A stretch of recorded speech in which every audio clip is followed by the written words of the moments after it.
Carl Jung discovered something that will completely change how you understand why people seem inexplicably drawn to you after you've loved and lost someone you couldn't be with. According to his decades of research into human energy and consciousness, if you're an empath who has experienced the specific pain of loving someone impossible, you now carry what he called a wounded healer frequency, an energetic signature so rare that less than 5% of the population will ever develop it. But here's what Jung found most fascinating about this phenomenon. The very experience that broke your heart open also cracked open something in your energetic field that makes you magnetic in ways you can't see, but others can definitely feel. Most people move through the world with closed energy systems. They protect themselves, guard their hearts, keep their pain private, build walls between their inner experience and outer expression. But you, as an empath who loved impossibly, you don't have that luxury anymore. That love shattered every protective barrier you'd constructed. It forced you to feel at depths most people spend their entire lives avoiding. And when it ended, when you had to walk away or watch them leave, something in your energy field fundamentally changed.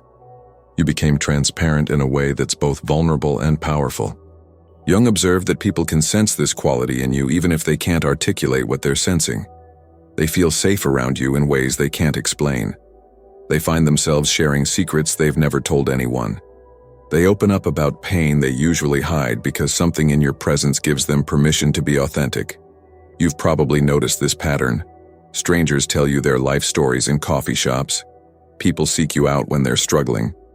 Friends call you when they need someone who will truly listen without judgment. This isn't random. This is your wounded healer frequency at work. You carry visible evidence of having survived something that would have destroyed most people. Not visible in the physical sense, but visible to the parts of others that recognize depth, that hunger for authenticity, that long to be seen completely. Your aura, your energetic presence, it broadcasts a specific message to the world. This person has felt deeply. This person has loved without protection. This person knows what it means to remain open even when opening brought unbearable pain. And that message draws people to you, like moths to flame. But here's what Jung understood that most empaths miss. This magnetic quality you now possess, this rare aura that makes people feel inexplicably comfortable revealing their shadows to you, it didn't come from the love itself. It came from what you did with the loss. It came from your willingness to keep your heart open even after it was broken. It came from your refusal to become cynical, bitter, or closed off despite having every reason to protect yourself. If you're an empath who has loved someone you couldn't have, and you've noticed that something shifted in how people respond to you after that experience, I want you to consider this question, maybe even share your reflection in the comments. When did you first notice that strangers started treating you like a safe harbor? Because Jung believed that recognizing this shift is the first step toward understanding the gift that was hidden inside your greatest heartbreak. Carl Jung identified something profound about empaths who experience unrequited or impossible love. He discovered that this combination, the empathic sensitivity plus the impossibility of the love, creates what he called an alchemical transformation in the energy body. You don't just heal from the experience. You're fundamentally restructured by it. Your capacity to feel others' emotions, which was already heightened as an empath, becomes refined through the fire of your own impossible love into something far more sophisticated. You develop what Jung termed discernment within sensitivity, the ability to feel everything without being destroyed by what you feel. Before you loved this person you couldn't have, your empathic nature probably felt overwhelming at times. You absorbed others' emotions without knowing how to process or release them. You took on pain that wasn't yours to carry. You felt responsible for fixing everyone's suffering because you could feel it so acutely. But impossible love taught you something that no amount of spiritual practice could have taught as effectively.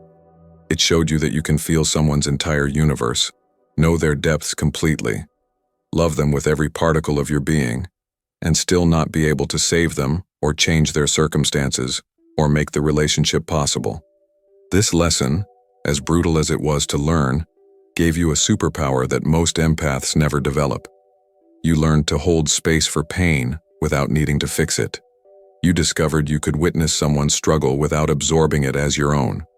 You developed the capacity to love someone completely, while accepting that love doesn't always translate into partnership. Jung observed that empaths who learn these lessons through impossible love become what he called clear channels.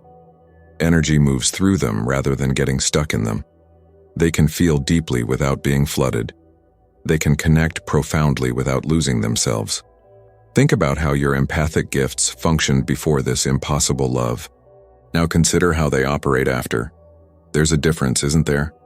You're still sensitive, you still feel others' emotions, but there's a groundedness now that wasn't there before, a centeredness, an ability to be with someone's pain without drowning in it. This shift is what creates your rare aura. People sense that you can handle their darkness because you've learned to handle your own. They recognize that you won't try to fix them or run from their intensity because you've sat with your own unfixable intensity and survived. Jung documented cases of empaths whose entire life purpose shifted after experiencing impossible love. Before, they were often overwhelmed by their sensitivity, unsure how to function in a world that felt too harsh, too loud, too emotionally chaotic. After impossible love refined their gifts, they became healers, counselors, artists, teachers, guides. Not because they pursued these paths deliberately, but because their energy naturally began serving that function. People started showing up in their lives, specifically seeking the quality of presence only someone who has loved impossibly can provide. The impossible love didn't diminish your empathic nature. It concentrated it. It purified it. It transformed raw sensitivity into refined wisdom. And now you carry that transformation in your energy field, broadcasting to the world that you're someone who can be trusted with the tender, broken, beautiful truth of human experience. Carl Jung made a startling discovery about the specific energetic signature that empaths develop after loving someone they cannot have. He found that this experience creates what he called a paradoxical frequency, an energy pattern that simultaneously communicates strength and softness, groundedness and openness, wisdom and innocence. This paradox is what makes your presence so magnetic and so rare. Most people exist at one extreme or another. They're either guarded and strong or open and vulnerable, but you learned to be both at the same time. When you loved someone impossible, you had no choice but to develop this paradoxical capacity. You had to be strong enough to accept that the relationship couldn't happen while remaining soft enough to keep loving anyway. You had to be grounded enough to walk away when necessary while staying open enough to honor what you felt. You had to cultivate wisdom about relationship dynamics while maintaining innocence about love's essential goodness, despite evidence to the contrary. Jung observed that achieving this balance rewires the nervous system in ways that become detectable to others at an unconscious level. People read your energy before they hear your words. And what they read in you is safety combined with depth. They sense that you won't judge them because you've lived through experiences that destroyed your capacity for superficial judgment. They recognize that you won't abandon them in their darkness because you've learned to stay present with your own shadows. They feel that you understand complexity because you've navigated the most complex emotional terrain that exists, loving someone fully while accepting you can't be with them. But here's what Jung found that explains why certain people are particularly drawn to empaths with your specific history. There are countless individuals walking around with wounds they've never shown anyone, pain they've learned to hide so effectively that even they've forgotten it's there.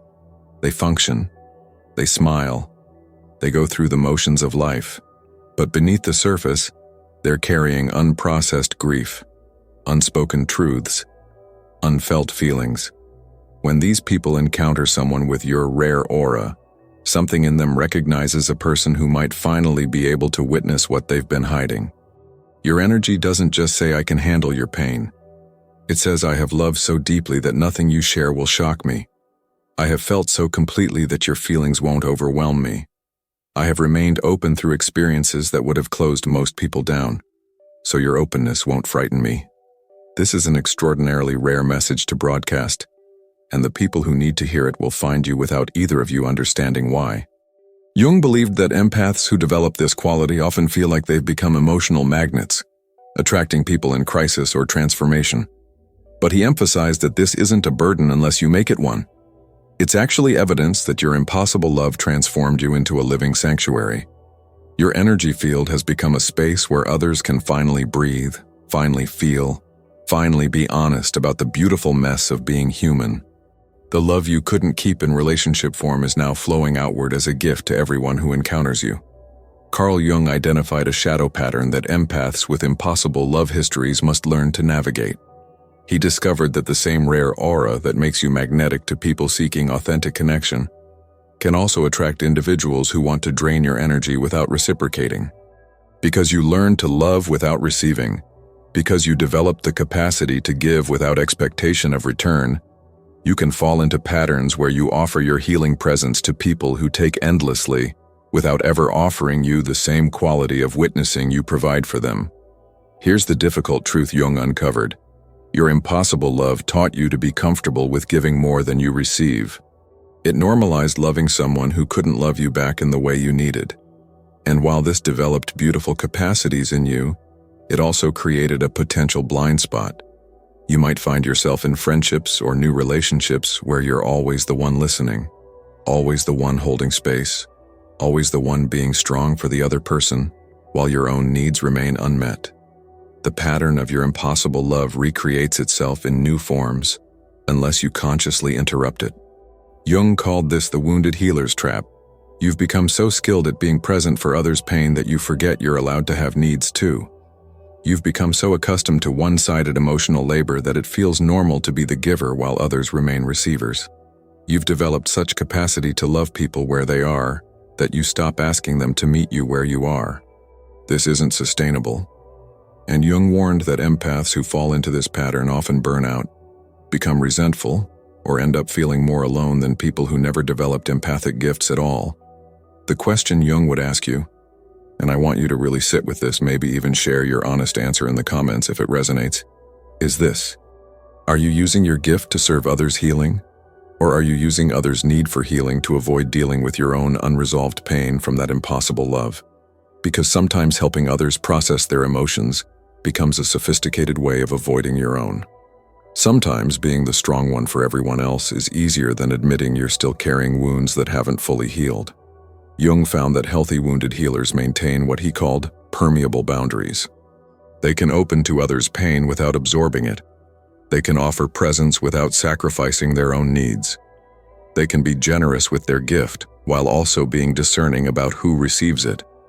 Not everyone who wants access to your rare aura has earned that privilege. Not everyone who feels safe with you is safe for you. And not every person who seeks your healing presence is capable of reciprocating the quality of witnessing you deserve. The impossible love that created your rare aura also taught you that love doesn't always look like what you hoped it would. Now you need to apply that lesson to how you share your gift. Just because you can hold space for someone doesn't mean you should. Just because someone is drawn to your energy doesn't mean they're meant to stay in your life. Discernment isn't the opposite of compassion. It's compassion that includes yourself in the equation. Carl Jung made a revolutionary discovery about what happens when empaths who have loved impossibly begin to understand and own their rare aura. He found that conscious recognition of this gift transforms it from something that happens to you into something you can intentionally cultivate and direct.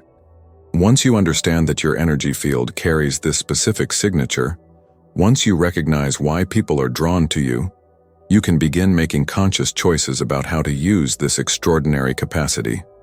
Jung observed that most empaths with impossible love histories go through 3 distinct stages. The first stage is unconscious overflow. You're so full of unprocessed emotion from your own experience that you unconsciously seek others who need emotional support, because helping them feels easier than helping yourself. You give and give and give, not from wholeness, but from a desperate attempt to make meaning out of your pain. This stage often leads to exhaustion and resentment because you're pouring from an empty cup. The second stage is what Jung called protective withdrawal. You've recognized that your empathic nature and your impossible love history made you vulnerable to people who take advantage of your giving nature. So you build walls.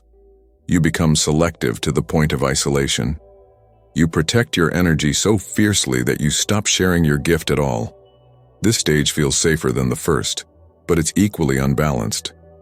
You're now withholding the very gift that your impossible love was meant to activate The rare aura is present, but you're keeping it hidden. The third stage, which Jung considered the integration phase, is conscious offering. You've healed enough from your impossible love that you're no longer trying to make sense of it through service to others.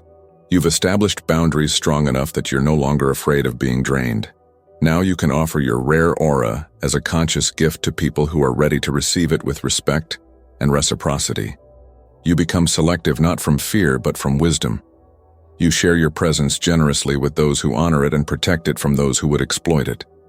Jung found that empaths who reach this third stage often discover their life purpose naturally emerges from their gift. They don't have to force it or figure it out. Their energy simply begins attracting the exact situations, people, and opportunities that allow them to use their rare aura in ways that serve both others and themselves. The impossible love that created the gift also creates the path for how that gift wants to be expressed in the world. But Jung emphasized something crucial about this journey. You cannot skip stages. You cannot force yourself into integration before you've moved through overflow and withdrawal. Each stage serves a purpose. The overflow teaches you what happens when you give without boundaries. The withdrawal teaches you how to protect your energy. The integration teaches you how to offer your gift consciously. Trying to rush this process, trying to be healed before you've fully grieved, trying to serve others before you've learned to serve yourself, this only creates more suffering and delays the natural unfolding of your gift's purpose. Carl Jung identified something extraordinary about the long-term effects of carrying this rare aura that empaths with impossible love histories develop. He discovered that over time, if you honor both the gift and your own needs, your energetic signature begins to shift again. The wounded healer frequency doesn't disappear, but it evolves into what Jung called the sovereign presence.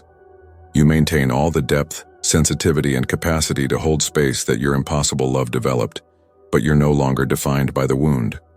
You become someone who has integrated their pain so completely that it's transformed into wisdom that flows naturally, rather than something you carry consciously. This evolution happens gradually, often without you noticing the shift until someone points it out. People still feel safe with you, still seek your presence when they're struggling, still sense that you can handle their authentic truth. But now there's an additional quality in your energy. Strength that doesn't need to prove itself. Peace that coexists with deep feeling. Joy that includes rather than excludes the memory of pain. Jung observed that people in your life begin responding to you differently when you reach this stage. They still bring their struggles, but they also start celebrating their victories with you. They still seek your wisdom, but they also begin offering their own insights in return. The impossible love that broke you open no longer defines you, but it's woven into the fabric of who you've become. You can talk about it without falling apart. You can remember the person without longing consuming you. You can honor what it taught you without needing it to have turned out differently. This is the mark of true integration. The experience that once felt like it would destroy you has become one thread in a much larger tapestry of your becoming. Jung found that empaths who reach this stage of evolution often realize something profound about their impossible love. It wasn't a detour from their path. It was the path. Every tear shed, every sleepless night, every moment of feeling like your heart couldn't hold this much pain, it was all initiation into the exact presence the world needed you to embody. The person you couldn't be with wasn't your destination. They were the earthquake that shattered the false ground you were standing on, so you could discover the solid earth of your authentic self beneath. Here's what I want you to consider, and maybe share if it touches something true in you. Looking back at your impossible love now, can you see how that experience prepared you for something you couldn't have been ready for without it? Can you recognize that the person you became through loving and losing them is exactly the person who is capable of the life you're now living or the life you're building toward? Because Jung believed that nothing is wasted in the psyche's development. Every experience, especially the most painful ones, is secretly in service of your becoming, if you have the courage to extract the gifts hidden within the grief. Your rare aura isn't just something you possess. It's evidence of your transformation. It's proof that you took the raw material of impossible love and alchemized it into something that serves not just you, but everyone who encounters your presence. Carl Jung made a profound observation about the ultimate purpose of the rare aura that empaths develop through impossible love. He discovered that individuals who carry this specific energetic signature are often serving a collective function beyond their personal awareness. Your presence in the world, the energy you broadcast, it's not just affecting the individuals you directly interact with. It's contributing to what Jung called the collective unconscious, subtly shifting the emotional frequency of humanity itself toward greater authenticity and depth. Jung believed that consciousness evolves through individuals who are willing to feel deeply, love completely, and remain open even when openness brings pain. Every empath who refuses to close down after impossible love, who chooses to keep their heart accessible despite having experienced heartbreak, they're not just healing themselves. They're modeling a different way of being human. They're demonstrating that it's possible to feel everything and survive. That vulnerability isn't weakness. That remaining open in a defended world is actually the most radical act of courage available. You probably don't think of yourself this way. You likely see your sensitivity as something you've had to manage rather than a gift you're offering the world. But Jung would tell you that your very existence as someone who feels deeply in a culture that promotes emotional numbness, as someone who loves authentically in a world that commodifies affection, as someone who stayed soft despite experiences that could have made you hard, this is revolutionary. Your energy is permission for others to stop pretending, to stop performing, to finally be honest about the beautiful, terrible intensity of actually being alive. The impossible love that created your rare aura wasn't personal punishment, it was cosmic assignment. Your soul agreed to carry this experience so you could develop the specific frequency that the collective consciousness desperately needs more of. You became a bridge between the defended world and the authentic one, between surface relating and soul connection, between transactional love and transcendent recognition. And you can't build bridges without standing in the middle, which often feels lonely, but serves everyone attempting to cross from one shore to another. Jung observed that empaths with this rare aura often feel isolated even while being constantly surrounded by people seeking their presence. This paradox makes sense when you understand your function. You're translating between different languages of human experience. You understand both the defended and the open, the surface and the depth, the ordinary and the transcendent.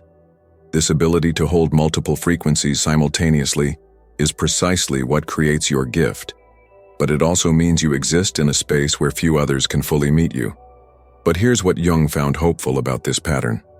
As more empaths develop and own this rare aura, as more people refuse to close down after impossible love, the collective begins to shift. What once felt rare becomes more common. What once felt isolating becomes the foundation for new kinds of community. You're not alone in carrying this frequency. You're part of an invisible network of wounded healers whose presence is gradually transforming what it means to be human. Your impossible love connected you to something far larger than the relationship you couldn't have. Carl Jung's final teaching about the rare aura empaths develop through impossible love was perhaps his most beautiful. He discovered that once you fully integrate this gift, once you understand both its power and its purpose, you become capable of a quality of presence that most humans never achieve. Jung called it witnessing without agenda. You can be completely present with another person's experience without needing to change it, fix it, or make it about you. This is love in its purest form. This is what your impossible love was always teaching you. Every moment you spent loving someone you couldn't be with, you were learning to separate love from outcome. You were discovering that the deepest connections don't require possession. You were training yourself to celebrate another person's existence even when that existence didn't include you in the way you hoped. These lessons seemed cruel while you were learning them. But Jung would tell you they were preparing you to love in ways that transcend the ego's requirements, to offer presence that expects nothing in return, to witness beauty without needing to own it. This capacity you've developed, this rare aura you now carry, it's not just changing how others experience you, it's transforming how you experience life itself. You notice beauty more acutely because your heart stayed open. You feel gratitude more deeply because you learned nothing is guaranteed. You appreciate presence more fully because you understand how precious and temporary all connection truly is. The impossible love didn't just make you a gift to others, it made existence itself more vivid, more meaningful, more sacred for you. Jung believed that people who learn these lessons become what he called conscious participants in their own unfolding. You're no longer a victim of your sensitivity. You're not at the mercy of your empathic nature. You've learned to work with these qualities, to honor them, to use them as instruments of both personal and collective healing. The pain you thought would destroy you actually revealed the indestructible essence beneath all your temporary roles and identities. You discovered that you could lose the love, lose the person, lose the dream, and still remain fundamentally whole. If you've recognized yourself in this exploration of the rare aura that empaths develop through impossible love, I want you to know that your experience matters. Your sensitivity is not a flaw. Your capacity to love deeply is not a weakness. Your willingness to remain open even after being hurt is not naivety. These are evidence of your evolution. These are proof of your courage. These are the gifts you're offering to a world desperately hungry for authentic presence. Take a moment to share in the comments what your impossible love taught you about your own capacity to feel, to love, to remain human in a defended world. Your story might help another empath understand that their sensitivity isn't something to overcome, but something to integrate and honor. If this journey into Jung's understanding has helped you see your empathic nature and your impossible love through new eyes, I'd be grateful if you'd subscribe to continue exploring the deeper dimensions of what it means to be awake in human form. And if you know another empath struggling to make sense of loving someone they couldn't have, please share this with them. Sometimes the most healing thing we can offer is helping someone reframe their greatest wound as their greatest gift. Thank you for trusting me with your time, and for having the courage to feel everything in a world that teaches people to feel nothing. Your rare aura is not a burden. It's a beacon. It's lighting the way for others to remember that being fully human, with all its joy and heartbreak, is the only way to actually live. Until we meet again in the next exploration of consciousness, may you honor the gift you've become through everything you've survived and everything you've loved.